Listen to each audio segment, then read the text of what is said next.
नमस्कार। आज इस वीडियो में हम क्लास 12th की पुस्तक अंतराल के पाठ 3 बिस्कोहर की माटी के बारे में पढ़ेंगे, जिसके जो रचनाकार है वो है डॉक्टर विश्वनाथ त्रिपाठी। और ये जो पाठ हमारी पुस्तक में संकलित किया गया है, ये विश्वनाथ त्रिपाठी की एक आत्मकथा नंगा तलाई का गाँव का एक अंश यहाँ पर ये उद्धृत है, यानी उनकी एक आत्मकथा है। और जो नंगा तलाई जहाँ पर वो रहते थे, उसका एक छोटा-सा अंश हमारी पाठ्य पुस्तक में सम्मिलित किया गया है। आत्मकथात्मक शैली में लिखा गया पाठ अपनी अभिव्यंजना में अत्यंत रोचक और पढ़ने योग्य है। लेखक ने उम्र के कई पड़ाव पार करने के बाद अपने जीवन में माँ, गांव और आसपास के प्राकृतिक परिवेश का वर्णन करते हुए ग्रामीण जीवन शैली, लोक कथाओं, लोक मान्यताओं को पाठक तक पहुंचाने की कोशिश की है। आइए अब हम बिना किसी देरी के पाठ की ओर बढ़ते हैं। और पाठ की ओर बढ़ने से पहले मैं यही कहूंगी कि वीडियो अच्छा लगे तो लाइक, कमेंट, शेयर जरूर कीजिए। पाठ को अच्छी तरीके से समझने के लिए वीडियो को पूरा जरूर देखें। साथ ही साथ पाठ की समाप्ति पर मैं आपसे इस पाठ से संबंधित कुछ प्रश्न उत्तरों की भी चर्चा करूंगी। आगे और भी ऐसे अपडेट्स पाने के लिए चैनल को सब्सक्राइब करना ना भूलिए। यहाँ लेखक कहते हैं कि जो गांव है वो शहर की तरह सुविधा युक्त नहीं होते, बल्कि प्रकृति पर अधिक निर्भर रहते हैं। इस निर्भरता का दूसरा पक्ष प्राकृतिक सौंदर्य भी है, जिसे लेखक ने बड़े मनोयोग से जिया और हमारे सामने प्रस्तुत किया है। पूरी रचना में विश्वनाथ जी ने अपने देखे भोगे यथार्थ को प्राकृतिक सौंदर्य के साथ प्रस्तुत किया है। लेखक की शैली अपने आप में अनूठी और बिल्कुल नई है।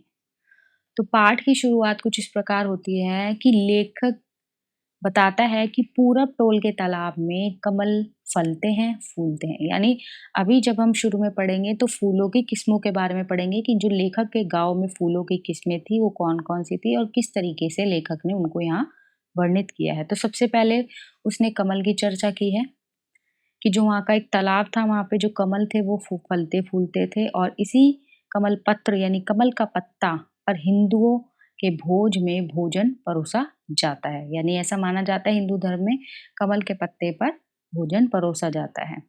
कमल पत्र को पुरीनी और कमल की नाल को भसीड़ कहते हैं।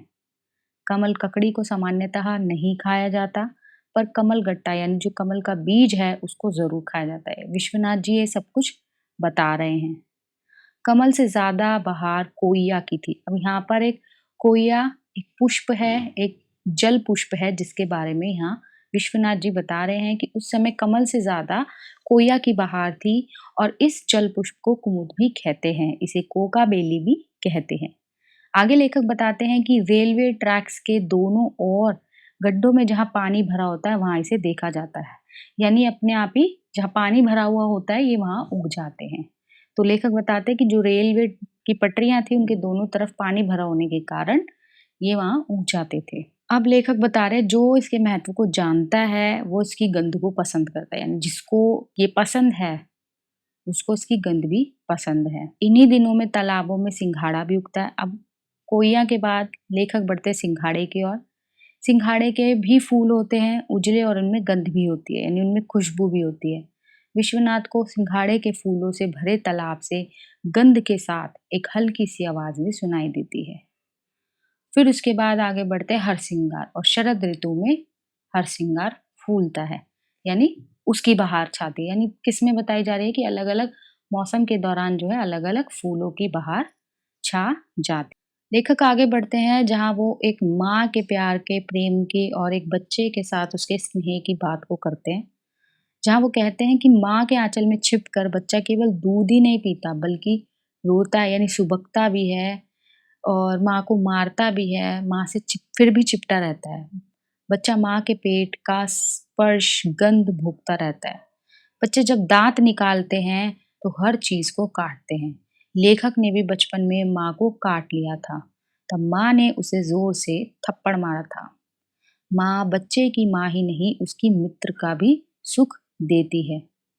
माँ के अंग से लिपटकर माँ का दूध पीना मानव जीवन की सार्थकता है।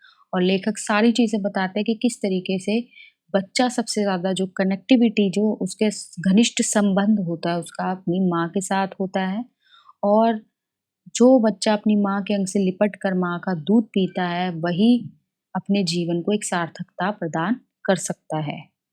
और ये माँ सिर्फ इंसानों की माँ की यहाँ लेखक बात नहीं कर रहे, पशु-पक्षियों की माताएँ भी अपने बच्चों को ये सुख देती हैं और होंगी, लेखक का कहना है। लेखक अपने बचपन के दिनों को याद करता है और उसको याद आता है कि ये बात बहुत बाद में उसको समझ में आई, जब दिलशाद गार्डन के डियर पार्क में बतखें जब अंडा देने को होती हैं, तब पानी छोड़कर ज़मीन पर आ जाती है। जब उनका मतलब अंडे देने का टाइम आता है, तो वो पानी को छोड़कर ज़मीन पर बतखें जो डक्स होती है, वो आ जाती है। इसके लिए वे सुरक्षित कांटेदार बाड़े में चली जाती हैं, क्योंकि अगर वो खुले में अंडे देंगी, तो कोई भी पशु-पक्षी उनके अंडों को ले जाके खा सकता है। एक बतख कई अंडों को सेती है, वह पंख फैलाए उन्हें दुनिया से छिपाए रखती है। बतख की चोंच सख्त होती है।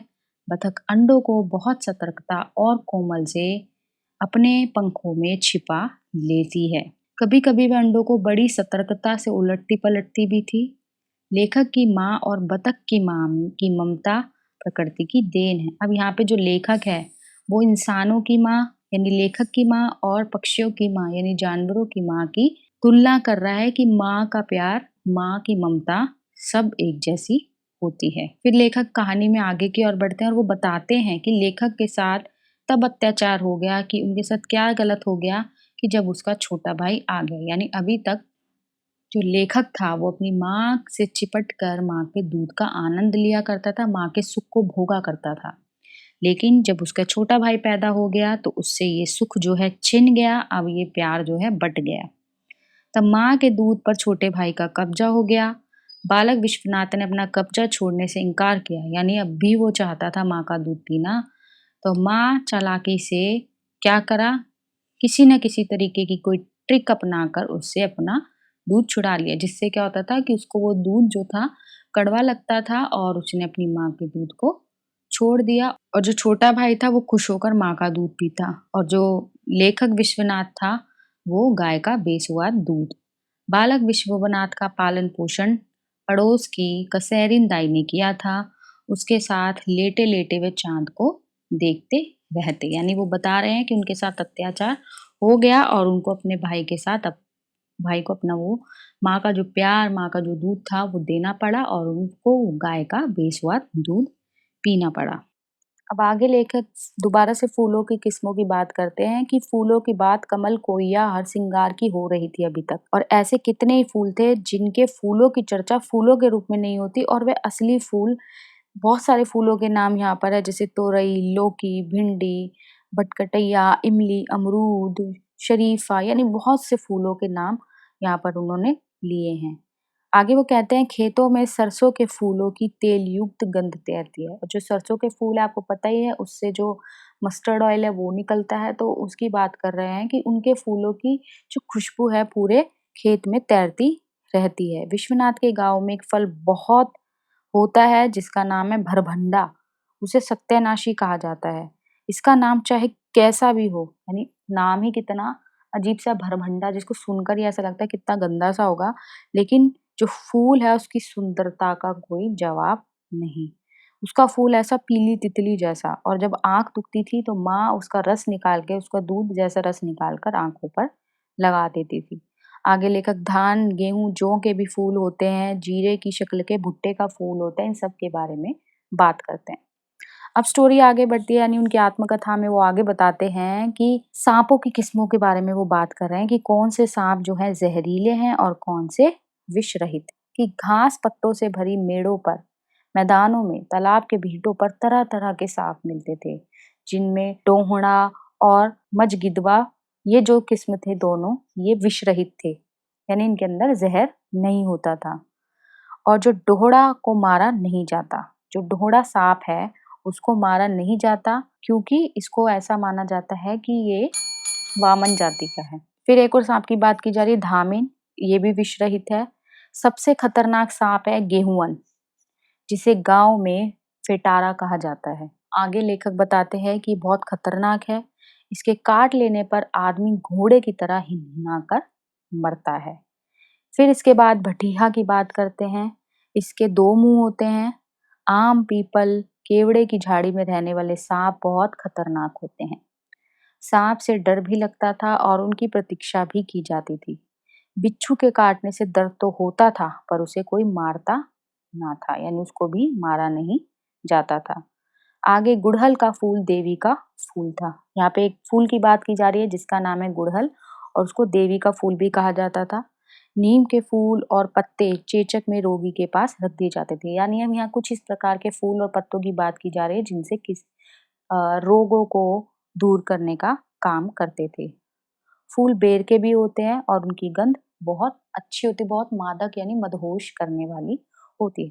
देखो छात्रों, ये पाठ बहुत आसान है, इसमें सिर्फ आत्मकथा है और इस आत्मकथा में विश्वनाथ त्रिपाठी जी ने अपने जीवन को उद्घाटित किया और अभी तक जो ये अंश है, यहाँ पर हम उनके गाँव के एक्सप्लेनेशन को पढ़ रहे हैं, गाँव का डिस्क्रिप्शन पढ़ रहे हैं कि क्या-क्या उनके गाँव में था। तो इसमें कोई ऐसी कोई लंबी-चौड़ी एक्सप्लेनेशन नहीं है, ना ही कोई कन्फ्यूज़ होने वाली बात है। आगे विश्वनाथ जी बढ़ते हैं कि गर्मी के दिनों में सबको सोता देखकर लेखक यानी विश्वनाथ जी चुपके से घर से निकल जाते और लू से बचने के लिए माँ धोती या कमीज में गांठ लगाकर प्याज बांध देती कि जो लेखक था उसको लू ना लगे गर्मी से, और उसकी माँ उसके कपड़ों में प्याज बांध देती थी। लू लगने की दवा थी आम का पन्ना, और लू से अगर बचना है तो दूसरी दवा थी आम का पन्ना। कच्चे आम की हरी गंध, पकने से पहले जामुन खाना, तोड़ना, यह गर्मी की बहार थी। और गर्मी में किस तरीके से वो एंजॉय करते थे, ये सब कुछ यहाँ पे बताया गया है।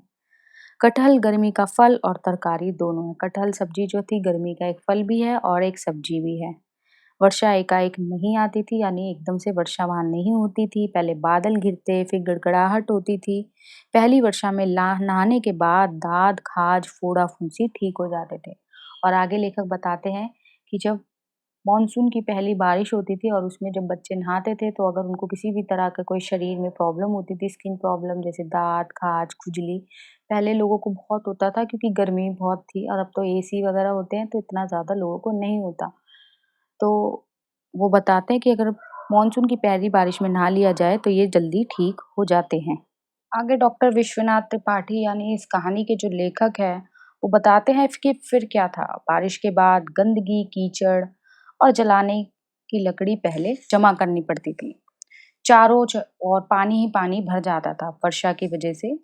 जाड़े की धूप यानी सर्दियों की धूप और चैत की चांदनी में ज़्यादा अंतर नहीं होता। यानी सर्दियों की जो धूप होती है वो आनंद प्रदान करने वाली होती है और गर्मियों की जो चांदनी रात होती है जो ठंडक प्रदान करने वाली होती है, वो दोनों एक समान ही होती है, उनमें कोई ज़्यादा अंतर नहीं होता।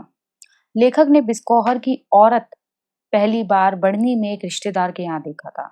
और आगे चल के जो लेखक है अपनी आत्मकथा को आगे बढ़ाते हैं और वो बताते हैं कि उन्होंने अपने गाँव की औरत को देखा था कि अपने किसी रिश्तेदार के यहाँ, और उस औरत की जो उम्र थी वो विश्वनाथ से 10 वर्ष ज़्यादा थी। आगे चल के जो विश्वनाथ है यानी जो लेखक है वो बताते हैं कि उनको वो औरत, औरत नहीं, नारी नहीं बल्कि प्रकृति के रूप में नज़र आई। यानी यहाँ पे जो लेखक हैं उनको प्रकृति और नारी में किसी तरह का कोई अंतर नज़र नहीं आता। जिस प्रकार जो प्राकृतिक सौंदर्य है मन को शांति प्रदान करने वाला होता है, उसी प्रकार जो नारी का सौंदर्य है वो भी शांति प्रदान करने वाला है। विश्वनाथ सारी ज़िंदगी उससे शर्माते रहे और उस महिला की, उस नारी की जो शादी थी वो बिस्कौहर में ही हुई। आगे विश्वनाथ कहते हैं कि वो मान ही नहीं सकते कि बिस्कौहर से अच्छा कोई गाँव हो सकता है और बिस्कौहर से ज़्यादा सुंदर कहीं और की औरत हो सकती है। आगे फिर इसी प्रकार वो अपने गाँव की बातें करने लगते हैं, अपने प्राकृतिक सौंदर्य की, अपने गाँव के महिलाओं की, अपने वहाँ के ऋतुओं की, फलों की, फूलों की, सब्जियों की, इन सब की तारीफ़ें वो करने लगते हैं, वहाँ के बारे में बताने लगते हैं और उन्हें कुछ चीज़ें याद आती है कि लेखक विश्वनाथ के लिए हर सुख-दुःख से जोड़ने की सेतु है और इस स्मृति के साथ मृत्यु का बोध अजीब तौर पर जुड़ा हुआ है। यानी प्राकृतिक सौंदर्य और नारी सौंदर्य का जो ये एक अजीब-सा जो स्मृति है, लेखक के साथ, मृत्यु के साथ भी अजीब तरीके से जुड़ा हुआ है। तो इस तरीके से छात्रों ये स्टोरी यहाँ खत्म होती है, ये आत्मकथा यहाँ खत्म होती है। आशा करती हूँ आपको ये अच्छे से समझ आई होगी। उसके बाद भी अगर आपको किसी भी तरह की कोई दिक्कत या परेशानी हो, तो आप कमेंट ज़रूर कीजिए। तो आप कमेंट कीजिए, आपको कमेंट का रिप्लाई ज़रूर मिलेगा। तो अब हम बिना किसी देरी के इस पाठ के प्रश्नोत्तरों की और चर्चा कर लेते हैं। प्रश्न 1 है कि कोइया किसे कहते हैं, उसकी विशेषताएँ बताइए। जैसे कि पाठ के शुरू में ही हमने कोइया के फूलों के बारे में पढ़ा था, तो हमें उसी के बारे में यहाँ बताना है कि कोइया जल में उत्पन्न होने वाला एक पुष्प है, यानी जल पुष्प है और इसे कुमुद तथा कोका बेली के नामों से भी जाना जाता है। इसकी विशेषताएँ हैं कि कोइया पानी से भरे गड्ढे में भी सरलता से पनप जाता है, जैसा कि लेखक ने बताया ही था कि जो रेलवे ट्रैक्स के दोनों तरफ पानी भर जाने की वजह से ये अपने आप ही वहाँ उग जाते थे। ये भारत में अधिकतर स्थानों में पाया जाता है। इसकी खुशबू मन को प्रिय लगने वाली होती है। साथ ही साथ शरद ऋतु की चांदनी में तालाबों में चांदनी की जो छाया बनती है वो कोइयों की पत्तियों के समान लगती है और दोनों की सुंदरता एक समान प्रतीत होती है। छात्रों, प्रश्न 2 की ओर बढ़ने से पहले मैं यही कहूंगी, देखिए पाठ का सार आपको अच्छे से समझना बहुत जरूरी है। आपको समरी पर ही डिपेंड हो जाना बिल्कुल भी नहीं है। अगर आप सिर्फ इतना चाहते हो कि आपके पासिंग मार्क्स आ जाए और बस इनफ है आपके लिए, तो ठीक है, इट्स ओके।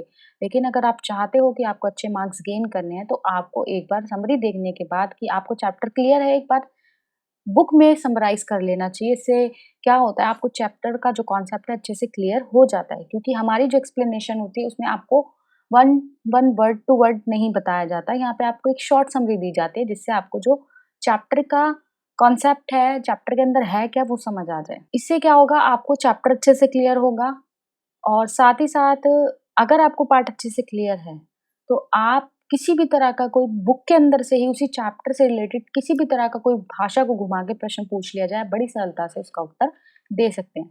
और इससे एक आपको बेनिफिट ये भी होता है कि आपकी वोकैब्युलरी स्ट्रॉन्ग होती है। जैसे कि इंग्लिश की वोकैब्युलरी आपकी स्ट्रॉन्ग होना बहुत ज़रूरी है। अगर आप अच्छे भारी भरकम वर्ड्स का इस्तेमाल करेंगे, उसी प्रकार हिंदी में भी अगर आप अच्छे शब्दों का प्रयोग करेंगे, तो उससे आपके उत्तर पर प्रभाव पड़ता है। तो मैं यही रिकमेंड करूँगी कि आप समरी देखने के बाद, चाहे किसी की भी समरी आप देखते हो, किसी की भी एक्सप्लेनेशन देखते हो, चाहे मेरी या किसी और चैनल पर भी, तो आप एक बार चैप्टर को गो थ्रू ज़रूर कीजिए। तो चलिए बिना किसी देरी के अब हम दूसरे प्रश्न की ओर बढ़ते हैं। दूसरा है, बच्चे माँ का दूध पीना सिर्फ दूध पीना ही नहीं, माँ से बच्चे के सारे संबंधों का जीवन चरित होता है। टिप्पणी कीजिए। यहाँ वो वाला इंसिडेंट आ जाएगा जब लेखक जो था अपनी माँ के कांटेक्ट में था और वो एक छोटा बच्चा था और वो माँ का ही दूध पीता था। और हमें उसे एक्सप्लेन करना है कि उनके बीच की बॉन्डिंग, उनके बीच की जो घनिष्ठता है किस प्रकार की होती है। बच्चे का अपनी माँ से बहुत घनिष्ठ संबंध होता है। यह संबंध माँ की कोख में आने के साथ ही जुड़ जाता है। यानी जब माँ प्रेग्नेंट होती है तभी से ये संबंध जुड़ जाता है, क्योंकि माँ तभी से अपने बच्चे को महसूस कर पाती है और बच्चा भी तभी से अपनी माँ को महसूस कर पाता है। जब वह जन्म लेता है तो माँ के दूध पर ही 6 महीने या उससे ज़्यादा भी निर्भर रहता है। माँ अपने बच्चे को दूध पिलाते समय अपने आँचल की छाँव में रखती है। इससे माँ बच्चे के मध्य संबंध सजीव हो उठता है। इस तरह दोनों एक दूसरे के साथ जीवन के कई वर्ष बिताते हैं। बच्चा माँ के साथ ही रोता, हंसता, खेलता, खाता, पीता और बड़ा होता है। माँ इन क्रियाओं से सुखी होती है, उसको अच्छा लगता है अपने बच्चों की सारी एक्टिविटीज़ को देखना। वह बच्चे पर अपनी ममता लुटाती है, वह बच्चे को अपनी ममता की छाँव के तले रखती है। बच्चा माँ के आँचल में दूध पीता हुआ अपनी माँ के स्पर्श तथा गर्माहट को महसूस करता है। वह बच्चे के लिए उसका पोषण करने वाली मित्र तथा एक स्त्री होती है। माँ का दूध पीकर बच्चा मानव जीवन की सार्थकता को पूर्ण कर देता है। यानी मानव जीवन की सार्थकता है माँ का दूध पीना। ये सिर्फ इसी पर डिपेंड नहीं है, यहाँ पे एक सार्थकता बताई गई है कि माँ के प्रोटेक्शन में बच्चे का संरक्षण लेना, कि जो एक बच्चा माँ के साथ पला बड़ा है और माँ उसकी कितनी प्रोटेक्टिव है, उसका जो संस्कार है कि किस तरीके से संस्कार उसको मिले हैं, वो उसकी माँ से ही डिपेंड करता है। प्रश्न, बिस्नात पर क्या अत्याचार हो गया? बिस्नात भी चैप्टर में कई बार हुआ है। तो बिस्नात यानी गाँव की भाषा में उसे बिस्नात कहा जाता था। एक्चुअल में उसका नाम था डॉक्टर विश्वनाथ त्रिपाठी। तो बिस्नात के साथ क्या अत्याचार हुआ था? सबसे बड़ा अत्याचार ये हुआ था कि अभी तक वो अपनी माँ का दूध पीता था, माँ के सीने से लिपट कर वो रहता था, माँ के आँचल में छिप कर रहता था, सारा प्यार जो था माँ का उसी के लिए था। लेकिन छोटे भाई हो जाने के बाद ये सब कुछ उसका हो गया, उसके साथ उसको बाँटना पड़ा, साथ ही साथ उसका जो दूध था, माँ के आँचल में छिप कर पीना, वो उसको देना पड़ा। और इससे क्या हुआ, इससे विश्वनाथ के साथ बहुत अत्याचार हुआ। उसको माँ का जो टेस्टी मिल्क था, जो स्वादिष्ट दूध था, जो माँ के प्रोटेक्शन में, सुरक्षा में, कवच में वो पीता था, अब उसे गाय का बेसुआद दूध पीना पड़ता और उसके ऊपर निर्भर रहना पड़ता है। प्रश्न 4 है, गर्मी और लू से बचने के उपायों का विवरण दीजिए। क्या आप भी उन उपायों से परिचित हैं? अब पहले तो आपको चैप्टर के अकॉर्डिंग देना है कि विवरण देना है कि क्या-क्या वो करते थे। साथ ही साथ आप भी इन चीज़ों से परिचित हैं तो आपको अपने व्यूज़ भी देने हैं। ठीक है? तो पहले तो यही था कि वो जब छुपकर उठकर जाता था तो कमीज़ में गाँठ लगाकर जो उसकी माँ थी प्यास बाँध देती थी ताकि वो लू से बच सके। साथ ही साथ लू से बचने के लिए कच्चे आम का पन्ना दिया जाता था। तीसरा, कच्चे आम को भूना जाता था, गुड़ तथा चीनी के साथ उसका शरबत पिया जाता था, उसे शरीर पे लगाया जाता था ताकि और उससे नहाया भी जाता था। कच्चे आम को भूनकर या उबालकर सिर को धोया जाता था ताकि शरीर की जो गर्मी है, जो सिर की गर्मी है वो निकल सके। साथ ही साथ आप अपने विचार भी लिख सकते हैं कि आपको इनके बारे में मालूम है या नहीं। तो मैं अपने व्यूज़ बताती हूँ कि मैंने केवल प्याज के प्रयोग तथा आम पन्ने पीने वाले के उपाय से मैं परिचित हूँ। अन्य विवरण मेरे द्वारा नहीं सुने गए हैं। इसमें आप अपने विचार दे सकते हैं। अगर आपने सुना है तो आप लिख दीजिएगा उसके अकॉर्डिंग। प्रश्न 5 है, लेखक विश्वनाथ ने किन आधारों पर अपनी माँ की तुलना बतख से की है? सबसे पहले लेखक जो था बतख और माँ अपनी माँ की प्रोटेक्टिविटी जो अपने बच्चे को लेके कंसर्न था उसको देख के कंपेयर करता है और उसकी माँ की ममता में कहीं कोई अंतर दिखाई नहीं देता। तो इस आधार पर उसने यहाँ तुलना की थी कि बतख अंडे देने के बाद पानी में नहीं जाती। जब तक उसके अंडों से बच्चे नहीं निकल जाते हैं, तब तक वह उन्हें वहीं पर ज़मीन पर सेती है। अंडों को अपने पंखों के बीच रखती है। इस तरह वह बच्चों को सबसे बचा कर रखती है। वह अपने अंडों तथा बच्चों की सुरक्षा के लिए बहुत सतर्कता के साथ-साथ कोमलता से भी काम लेती है। यानी सतर्क होने के चक्कर में ये नहीं कि अपनी ममता को भूल जाओ। यानी कि फॉर एग्ज़ाम्पल ले लेते हैं, अगर बतख है और उसको लग रहा है कि उसके अंडों को, उसके बच्चों को किसी से खतरा है और वो बहुत ज़्यादा एक्टिव हो गई है, वो बहुत ज़्यादा स्ट्रॉन्ग हो गई है, उस चक्कर में वो अपने बच्चों को ही हार्म पहुँचा दे, तो फिर उस सतर्कता का भी फ़ायदा क्या? तो उसको अपनी सतर्कता के साथ-साथ कोमलता को भी बनाए रखना पड़ता है। एक तरफ जहाँ वह सतर्क होती है, वहीं दूसरी ओर वह ये भी प्रयास करती है कि उसके अंडों तथा उनसे निकलने वाले बच्चों को किसी तरह का कोई नुकसान ना हो। ऐसे ही विश्वनाथ की माँ भी करती है, वह अपने बच्चे की बहुत अच्छे से देखभाल करती है, वह उसे दूध पिलाती है, अपने साथ सुलाती है, उसका हर कार्य करती है। इसी कारण लेखक विश्वनाथ ने अपनी माँ की तुलना बतख से की है कि उसकी माँ भी एक प्रोटेक्टिव महिला है जो अपने बच्चे की सुरक्षा का कार्य करती है। प्रश्न 6 है, बिस्कोहर में हुई बरसात का जो वर्णन विश्वनाथ ने किया है, उसने अपने शब्दों में लिखिए। चैप्टर में इसको पूरा विवरण दिया है, आप उसको अपनी भाषा में लिख सकते हैं। कि बिस्कोहर की बरसात सीधे नहीं होती, ये नहीं ऐसे नहीं कि एटमॉस्फेयर क्रिएट नहीं हुआ, वातावरण नहीं बना और एकदम से बारिश होने लग गई। नहीं, पहले आकाश में बादल घिरते हैं, उसके बाद गड़गड़ाते हैं। दिन में यदि बादल आकाश में छा जाए तो लगता है रात हो गई है। तेज़ बारिश होने लगती है, बारिश होने का स्वर तबला, मृदंग तथा सितार जैसा लगता है, यानी एक म्यूज़िक की तरह वो महसूस होता है। लेकिन जब तेज़ होती है तो लगता है मानो दूर से घोड़े भागे चले आ रहे हैं, यानी जब हल्की-हल्की बारिश हो रही है तो वो एक बहुत आनंद देने वाली होती है, लेकिन तेज़ होती है तो वो बहुत ज़्यादा डरावनी महसूस होती है। प्रत्येक स्थान को वर्षा भिगा देती है, एक दिन होकर वर्षा बंद नहीं होती। यानी अगर बिस्कोहर में बारिश हुई है तो सिर्फ़ एक दिन होकर नहीं रहती, वो कंटिन्यू काफ़ी दिनों तक होती है। इसके कारण किसी मकान की छत उड़ जाती है, तो कभी ज़मीन धँस जाती है, नदी में बाढ़ तक आ जाती है। गाँव के सभी पशु-पक्षी बरसात का आनंद उठाते हुए यहाँ से वहाँ भागते दिखाई देते हैं। नदी-नाले भर जाते हैं, चारों तरफ पानी ही पानी हो जाता है। पहली बरसात से चर्म रोग दूर हो जाते हैं। जैसा कि पाठ में लेखक ने बताया भी था कि पहली बारिश में अगर नहा लिया जाए तो किसी भी तरह के जो फोड़े-फुंसी गर्मी की वजह से उगाए हैं, तो उससे वो सारी जो स्किन प्रॉब्लम्स है, जो शरीर की जो चर्म समस्या हो गई है, वो सारी भाग जाती है, दूर हो जाती है। प्रश्न 7 है, फूल केवल गंध ही नहीं देते, दवा भी करते हैं, कैसे? जैसा कि पाठ में बताया लेखक ने अपनी आत्मकथा के दौरान कि जो फूल है वो सिर्फ खुशबू देना और सिर्फ सुंदरता प्रदान करना ही उनका कार्य नहीं होता। इसके अलावा फूलों के और भी बहुत से काम होते हैं। जैसे कि उन्होंने एक उदाहरण दिया, भरभंडा नामक फूल का वर्णन किया है। इस फूल से निकलने वाला दूध अगर आँखों में लगा लिया जाए, यानी आपको आई इन्फेक्शन हो गया, उसमें वो उससे निकलने वाला दूध आँखों में लगा लिया जाए, तो इससे क्या होता है, आपका आई इन्फेक्शन जो है दूर हो जाता है। इसे आँख में निचोड़ देने से आँख की बीमारी सही हो जाती है। नीम के फूल चेचक के मरीज़ को ठीक कर सकते हैं।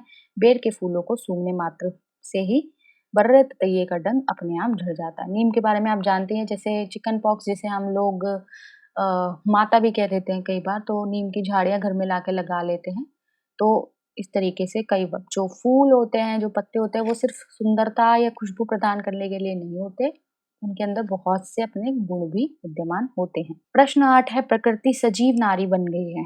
इस कथन के संदर्भ में लेखक की प्रकृति, नारी और सौंदर्य संबंधी मान्यता स्पष्ट कीजिए। जैसे कि हमने बताया, लेखक को बिस्कोहर से अच्छा कोई गाँव नहीं लगता और वहाँ की सुंदरता, वहाँ का प्राकृतिक सौंदर्य और नारी सौंदर्य, ये सभी उसको एक समान प्रतीत होते हैं। लेखक की प्रकृति, नारी और सौंदर्य संबंधी कुछ मान्यताएँ हैं। ये मान्यताएँ आपस में एक साथ जुड़ी हुई हैं, गुथी हुई हैं। जब लेखक 10 बरस का था, तो उसने एक स्त्री को देखा था, जो उससे 10 वर्ष बड़ी थी। उसका सौंदर्य अद्भुत था।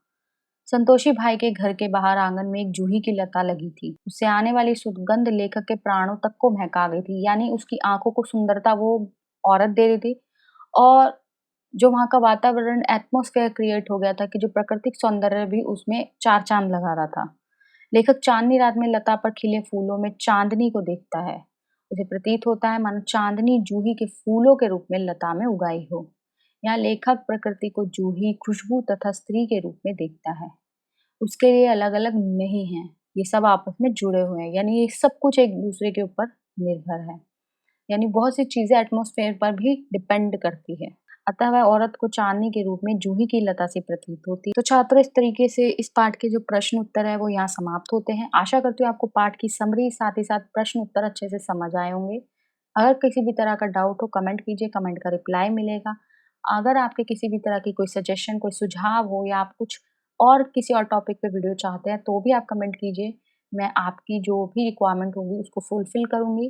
वीडियो अच्छा लगा हो तो लाइक, कमेंट व शेयर ज़रूर कीजिए। साथ ही साथ आगे और भी नोटिफ़िकेशंस को पाने के लिए चैनल को सब्सक्राइब करना बिल्कुल भी ना भूलिए।